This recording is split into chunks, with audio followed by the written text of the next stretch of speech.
श्री कृष्ण। बहुत ही प्यारा सा महीना चल रहा है, अश्विनी मास। अश्विनी मास की अमावस्या आज चतुर्दशी तिथि है। कल 2 अक्टूबर सर्वपितृ मोक्ष अमावस्या तिथि है। बहुत ही विशेष साध पक्ष में सर्वपितृ अमावस्या का बहुत ही महत्व है। यह पितरों को विदा करने की अंतिम तिथि मानी गई है। अगर कोई श्राद्ध तिथि के कारण नहीं कर पाया हो विशेष तिथि पर, तो इस दिन करे जाने का मतलब जैसे मालूम नहीं होती थी, तो सर्वपितृ श्राद्ध अमावस्या पर श्राद्ध किया जा सकता है। आओ इस तिथि का महत्व जानते हैं और इसकी कथा जानते हैं, क्यों मनाया जाता है। देवताओं में पितृगण अग्निवात जो सोमपथ लोक में निवास करते हैं, उनकी मानसी कन्या अमोक्षा नाम की एक नदी के रूप में अवस्थित हुई है। मत्स्य पुराण के अनुसार अमावस्या सरोवर अमावस्या नदी का जिक्र मिलता है, जो कश्मीर में स्थित है। तो आइए हम कथा आरंभ करते हैं। एक बार अमोक्षा ने 1000 वर्ष तक तपस्या की, बहुत घोर तपस्या की। उसे सुध बुध नहीं थी, अग्नि, तूफान, बारिश, धूप, किसी की सुध बुध नहीं थी। वो तपस्या में लीन थी।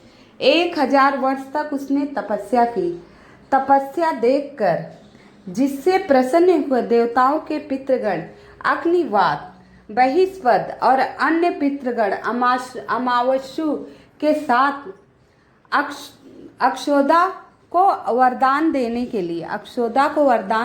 लिए अश्विनी अमावस्या के दिन वहां प्रकट हुए अमावस्या के दिन उन्होंने अक्षोदा के कहा, हे पुत्री, हम तुम्हारी ऐसी घोर तपस्या से बहुत प्रसन्न हैं।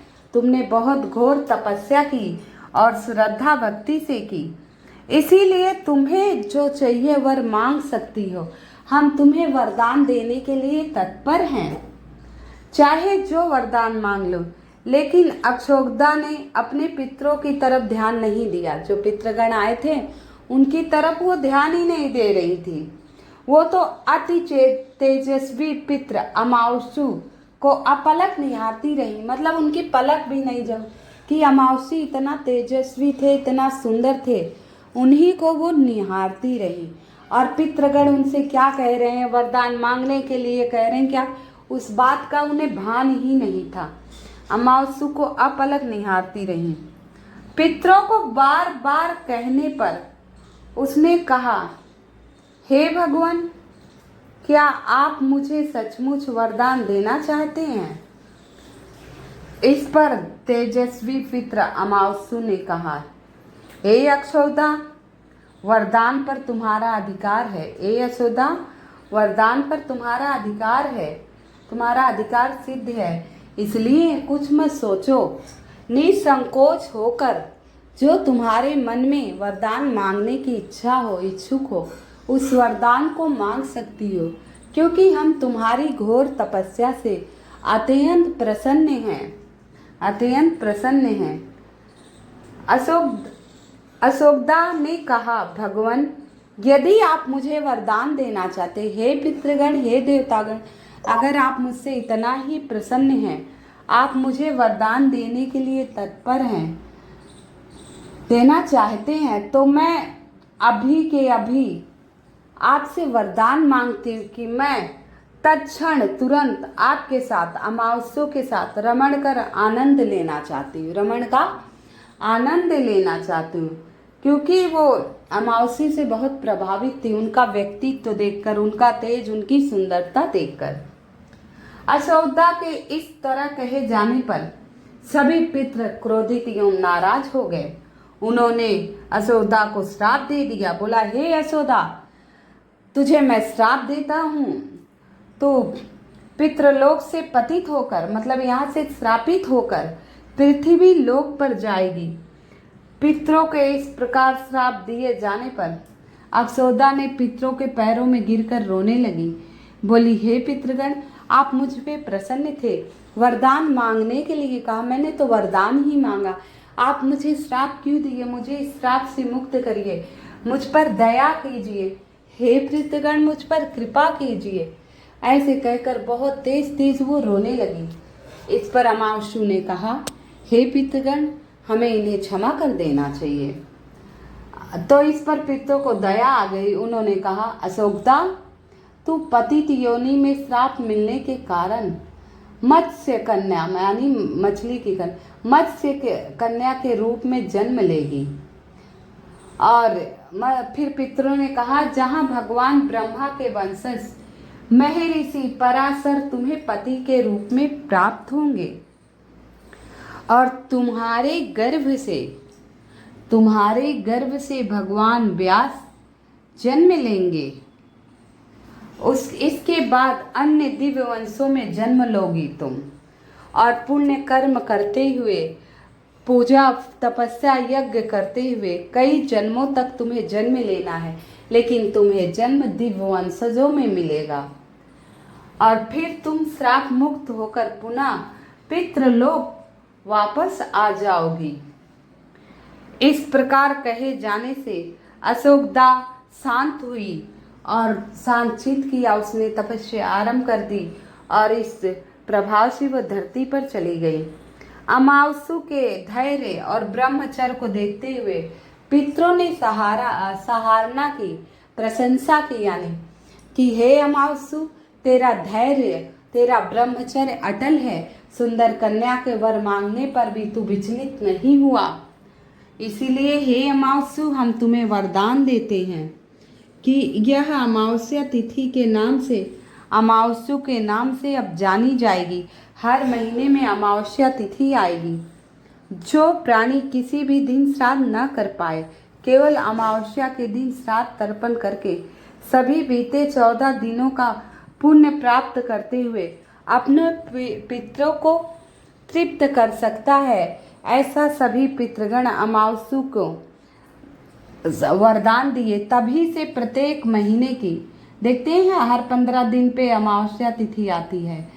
प्रत्येक माह के अमावस्या तिथि को सर्वाधिक महत्व दिया गया और इस तिथि को सर्वपितृ श्राद्ध के रूप में मनाई जाती है। सर्वपितृ श्राद्ध के रूप में मनाई जाती है। तो अमावस्या तिथि इसीलिए आखिरी मौका है, बहुत विशेष तिथि है। पितृ अमावस्या, मोक्ष अमावस्या, जिसे करने मात्र से आप सभी के सारे पाप खत्म हो जाएंगे, पितृदोष से मुक्ति मिलेगी।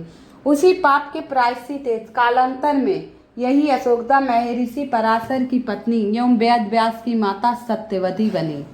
आपने सत्यवती की कथा सुनी होगी। तत्पश्चात समुद्र में अंशभूत शांतनु की पत्नी हुई, जिसके 2 पुत्र थे, चित्रांगन और विचित्रवीर का जन्म हुआ। आपने महाभारत देखा हुआ, माता गंगा जब भीष्म पितामह को लेकर चली जाती हैं तो मत्स्य कन्या के रूप में ये जन्म लेती हैं सत्यवती। तो ये महाभारत से जुड़ी है। इन्हीं के कलयुग पे अष्टा श्राद्ध मनाया जाता है। अष्टा श्राद्ध मनाया जाता है। तो मैंने आपको सर्वपितृ अमावस्या की विशेष कथा सुनी। कहते हैं अमावस्या तिथि पे कुछ करें ना करें, मात्र सुबह उठकर स्नान ध्यान करके और पूजा पाठ करने के बाद ये कथा सुनने मात्र से पितरों का आशीर्वाद मिलता है। सुनने मात्र से पितृदोष से मुक्ति मिलती है। तो ये छोटी सी कथा मैंने आप लोगों को सुनाई है। एक बार कर्ण, महाभारत के कर्ण दानवीर बहुत प्रसिद्ध हैं, आप लोग जानते। वो स्वर्ग गए, इंद्रलोक में गए तो सभी को तो भोजन मिल रहा था भाई, दाल चावल सब्जी रोटी सभी भोजन कर रहे थे और इनकी थाली में सोना चांदी हीरे परोसे जाते।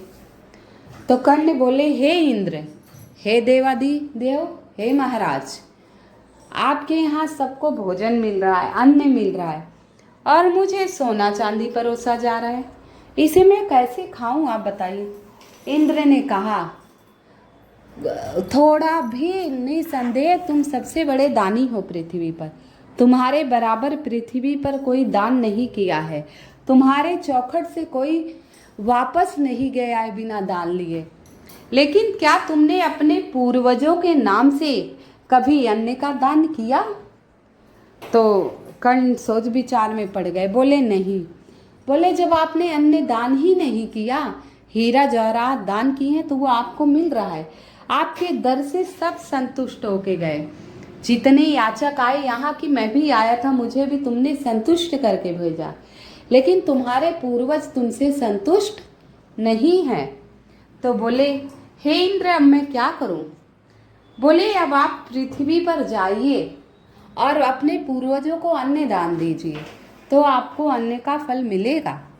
तो वही 16 दिन ये पितृपक्ष में कर्ण भी पृथ्वी पर आते हैं और अपने पूर्वजों के निमित्त अन्न धन का दान करते हैं, ब्राह्मणों को भोग कराते हैं और फिर अमावस्या के दिन वो अपने लोक चले जाते हैं।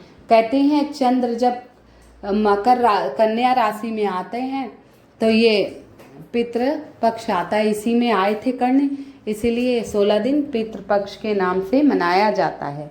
अमावस्या के नाम से तो अमावस्या तिथि मनाई जाती है, लेकिन ये 16 दिन कर्ण पृथ्वी पर आए थे, उस समय चंद्र कन्या राशि में स्थित थे, तो पितृपक्ष का निर्माण हुआ था, इसीलिए तब से 16 दिनों का ये पितृपक्ष मनाया जाता है। वंशज अपने परिवार में अपने भाग्य का अन्न लेने आते हैं। तो बहुत ही छोटी छोटी 2 विशेष कथाएं सुनी, इसे अवश्य सुनिएगा। कृपया मेरी वीडियो को लाइक एवं सब्सक्राइब अवश्य कर दीजिएगा। कमेंट में ओम पितृदेवाय नमः लिख दीजिएगा।